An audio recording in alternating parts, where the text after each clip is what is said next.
This is exercise 703. It's called linear modelling. Now, this is a matchstick pattern of houses. So one house has, you count the matches, it has 6 matches. Can you see that? So we know that the first house has 6 matches. If you just count how many additional matches make up the second house, or if you count all those matches, you've got 11 matches for 2 houses. 3 houses use 16 matches. So what I'm going to do over here, we have to draw up this table here. So I'm just going to do answers over here on the side. So for question A, you have to copy and complete the table. So therefore, now we've got number of houses. So number of houses, N, H actually, H for number of houses, and number of matches is called capital N. So let's complete the table, girls. So if you've got one house, how many matches? It tells you, yep. 2 houses, how many matches? 3 houses, how many matches? Now, I don't want you to draw the 4th house, but as you add each additional house, how many extra matches do you think you get? 5.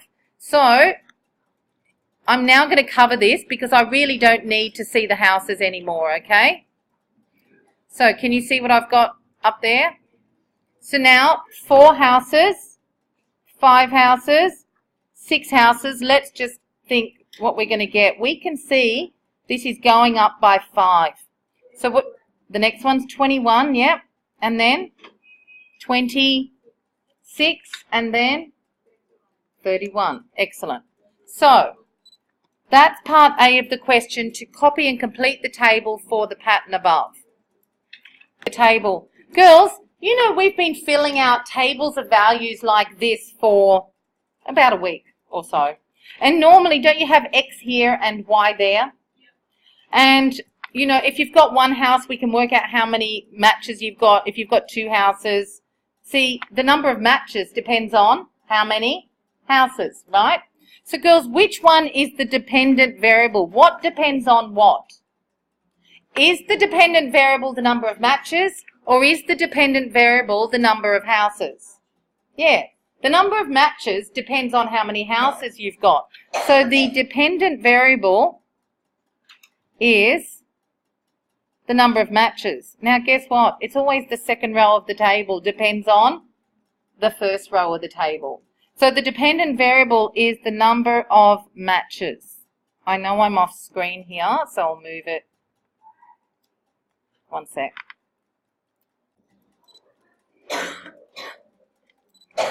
Okay.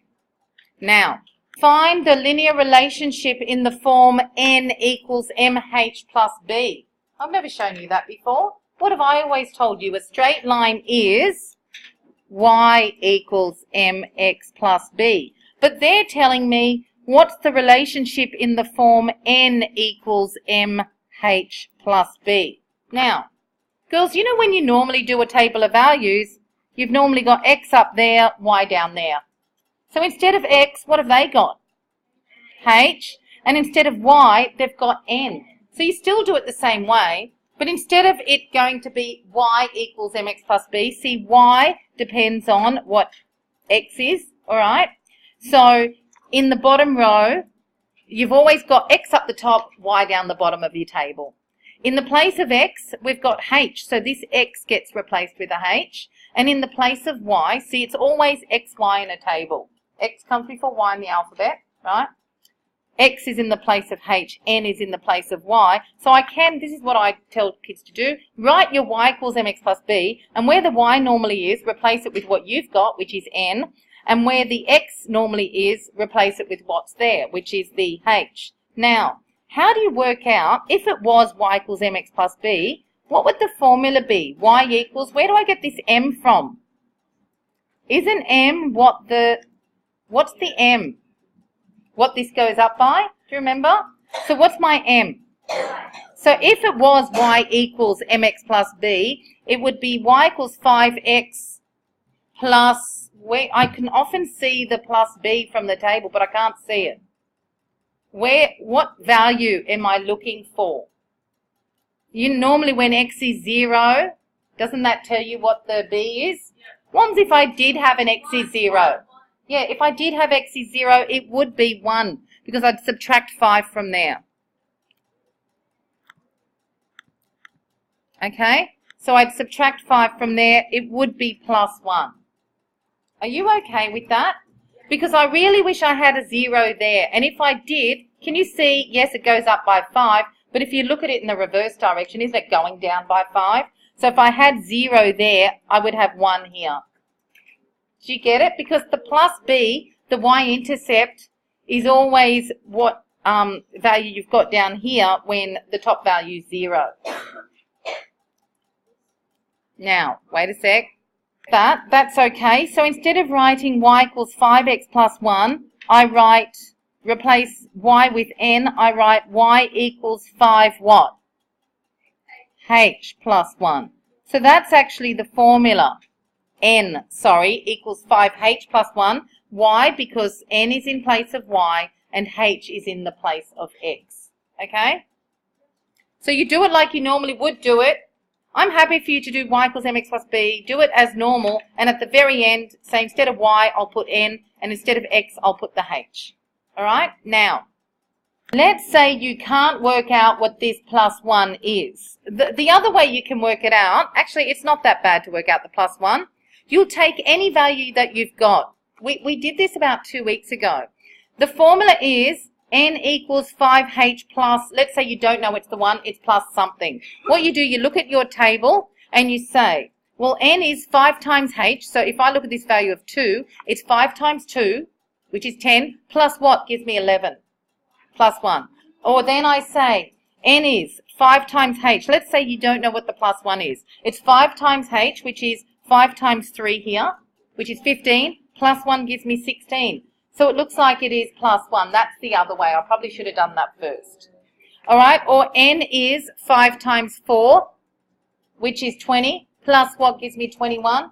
It's plus 1. And that's how we did it, I remember, before. Now I remember.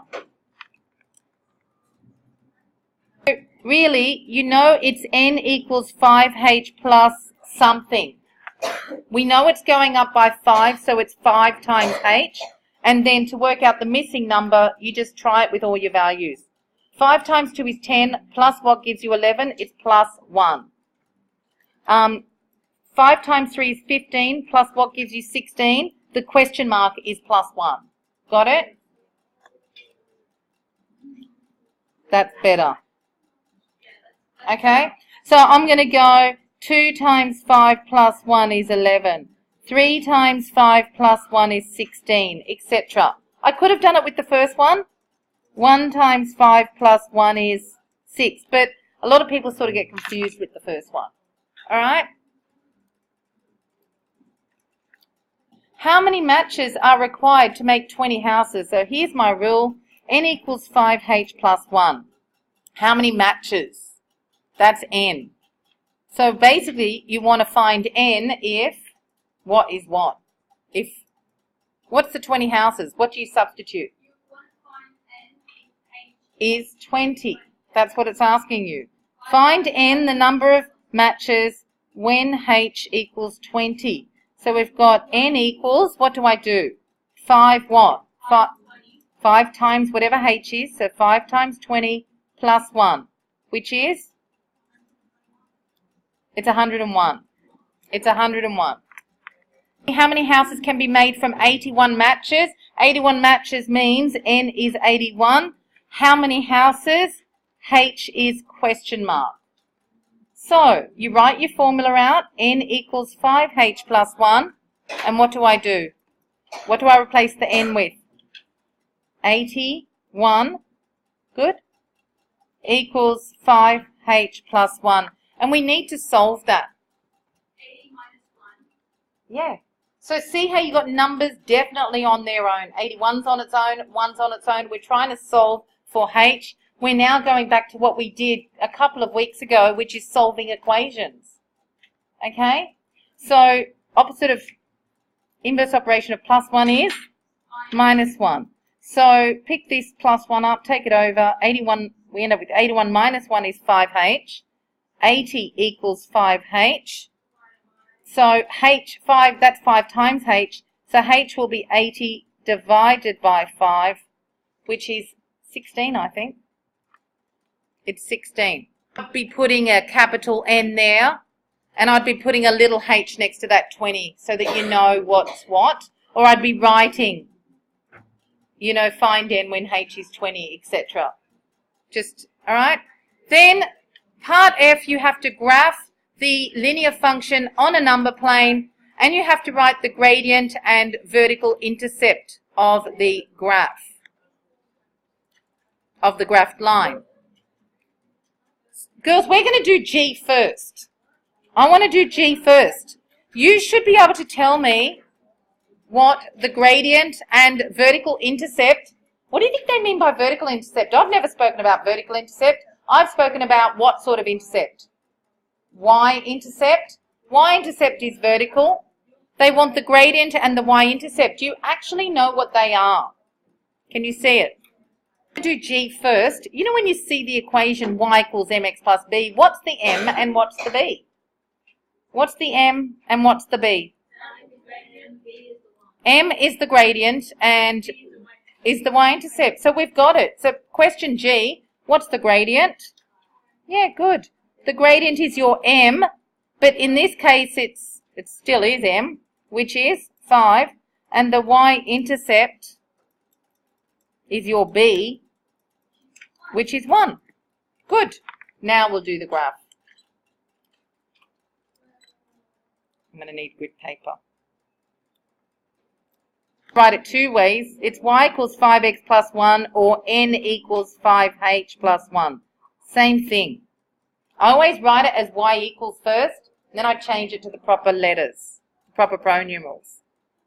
Axis across here, as long as it's going up by 1s, this can go up by 2s or whatever. I'm not going to make the vertical axis go up by 1s because the numbers on the vertical axis get really big quite quickly. Alright? So instead of calling this y, this is not y. What is, I know it's normally y, but what's y replaced with? N or h up here, please? N, and this is normally x. You have to put h. I can't stress how important it is to write in those axes. You normally put y and you normally put x. So you just look at yours, you see what's in place of the x, I'll write that one down. What's in place of the y, I'll write that one down. The y is always normally out the front. So if it's n equals 5h, n is in place of y, h is in place of x. Now, we know we've got the point 16, which I can sketch. We know we've got the point 211, because that's from the table. But we know that the y-intercept is 1, so that's the third point that I'm going to plot. And now join your lines. Okay? With a ruler, of course. Yes, so therefore this is n equals 5h plus 1. I'm not going up to 31 or whatever, I'm just stopping, you know, there. And you must put arrows on the ends of your lines. So notice important bits to graph. Y-intercept is 1, must be plotted. I would put the point 16 and I would put the point 211 from the table. Remember, you've got points on the table. So we can do rise over run, but you don't need to. They gave you all those values. But what you need to show is that y-intercept is 1. Y-intercept or your vertical intercept is 1. Please put it in. It's really important that you do that and that you label it. Not, you don't have to label it like that, as long as when it goes through they can see it's cutting through 1. Alright? Main thing they'll look for is that you've got the right gradient and the right y-intercept. 3. A cricket team's progressive score during a one-day cricket match can be approximated by this linear function here. A one-day match has 50 overs, so there's your 50 overs, okay, where an over is 6 balls bowled by the same bowler. The variable n, so along here, n-axis is the number of overs, while this score in runs is the this axis here shows you the number of runs. Now tell me where normally x and y axis are. What's normally down here? So n replaces x, and this is normally the y axis. So S replaces Y. So we're not going to see Y equals MX plus B. We're going to see S equals MN plus B. All right? So it says, is S the dependent variable or the independent variable? What depends on what? Do the number of overs depend on the score, or does the score depend on the number of overs bowled? Yeah, it does. So, look, dependent variable is always on the vertical axis. See, because you'll go when there's 10 overs, I can plot this point. Or when it's 8 overs, 36 runs. When it's 18 overs, I plot 81. You know, you always go across first. So whatever you go across first, the other one depends on how far you've gone across. All right? So the dependent variable is what's the dependent variable? Is S, which is the score, which is the runs. Yes, it's the y-axis. But in this case, it's called the x-axis. So your dependent variable is S, which is the score or the number of runs. Okay? B. Write a formula for S in terms of N. And this is where last night's homework is used. If you want to write, in other words, if they want the formula for S in terms of N, they want you to give them the equation of the line, the y equals mx plus b. So you need to be able to give them the y equals mx plus b. So we need to work out the gradient. The equation of a straight line is y equals mx plus b. But with our line, in place of y, we've got s.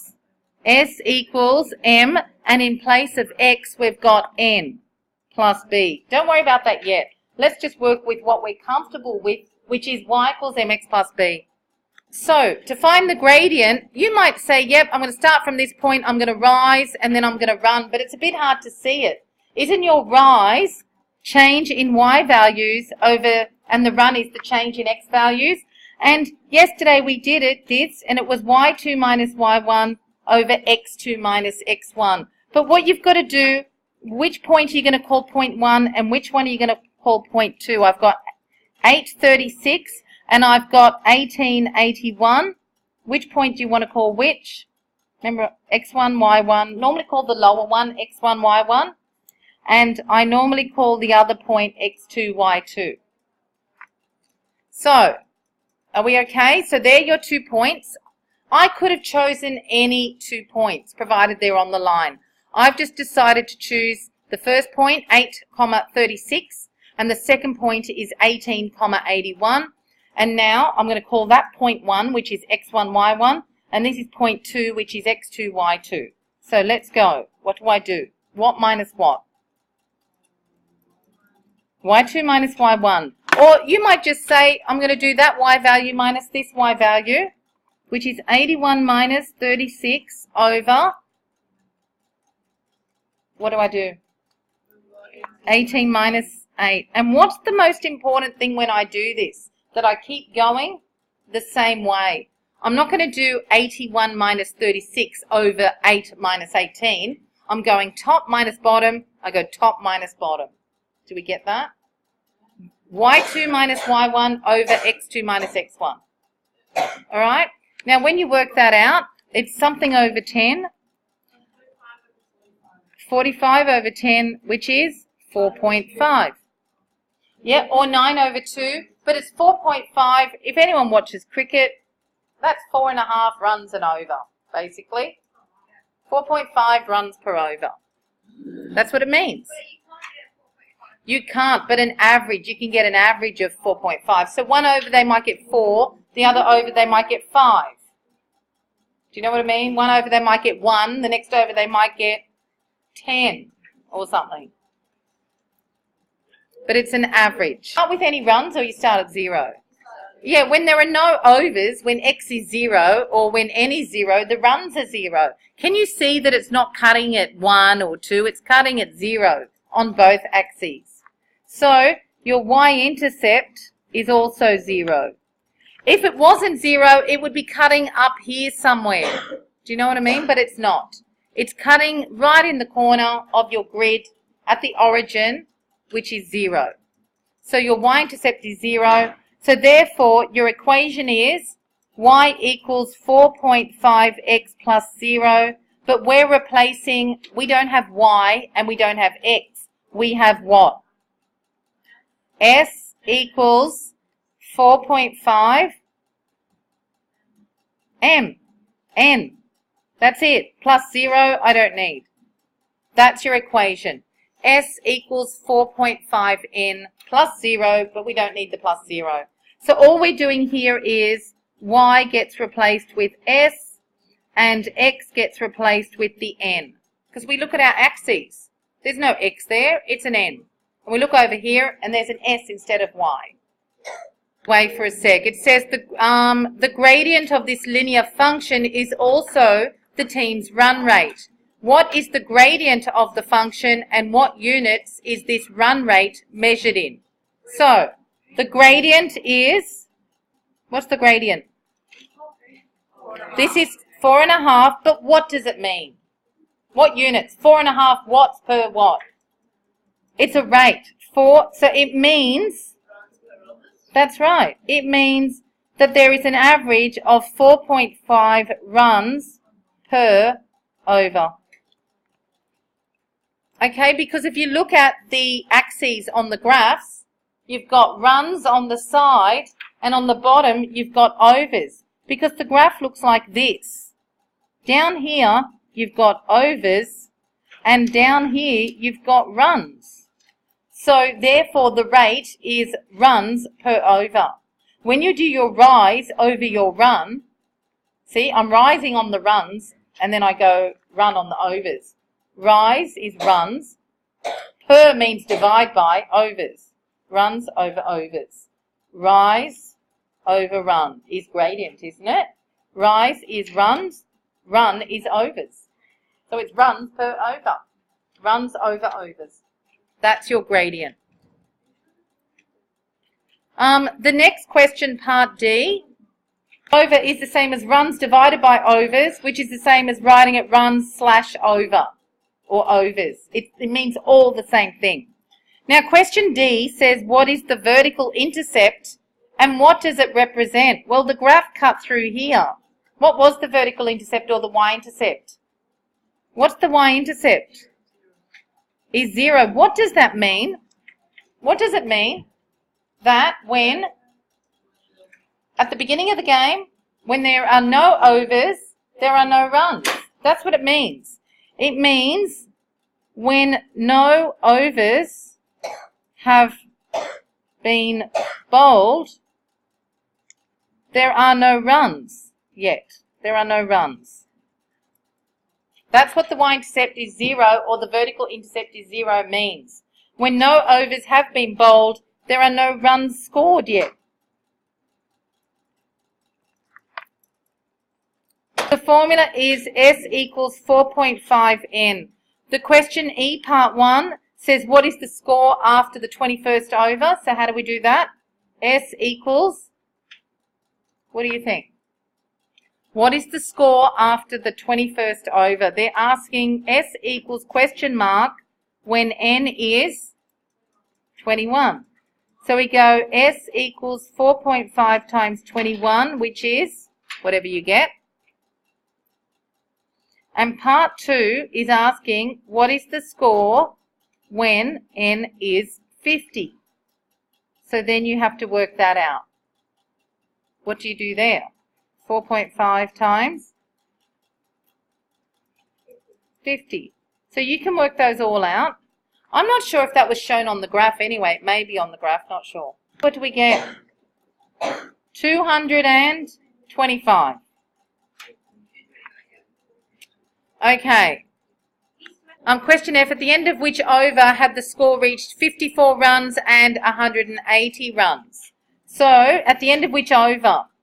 So, when the score is 54, n is question mark. You're doing it in reverse. That's for part 1. And for part 2, when the score is What did it say? 180. 180. What is n? So we use our formula. S equals 4.5 n. Do you know what to do? S is 54 equals 4.5 times n. How do we work it out? Times or divide? N is 54 divided by 4.5 and you'll get an answer. Same with the other one. S is 4.5 n. When S is 180, you have to find n. To find n, you are dividing. So for the first one, how many overs? And for the second one? 1.0. So the second one's 40. That makes sense because 50 overs was 225. 40 overs is 180 runs. It makes sense. And there is the last question as well. The graph for a real cricket match would not be a straight line. It wouldn't because they score different runs every over and they don't get exactly the same number of runs an over, right? But it says it would normally flatten out later in the innings. Now, if it flattens out, if it gets flatter, is the gradient getting bigger or smaller if it goes flatter? That means less runs. Now, the reason that might happen is that people might get out, okay? But, yeah, so if it gets flatter, it means that they're getting less, a smaller gradient. The gradient means how many runs per over. So it might be because people are getting out, okay?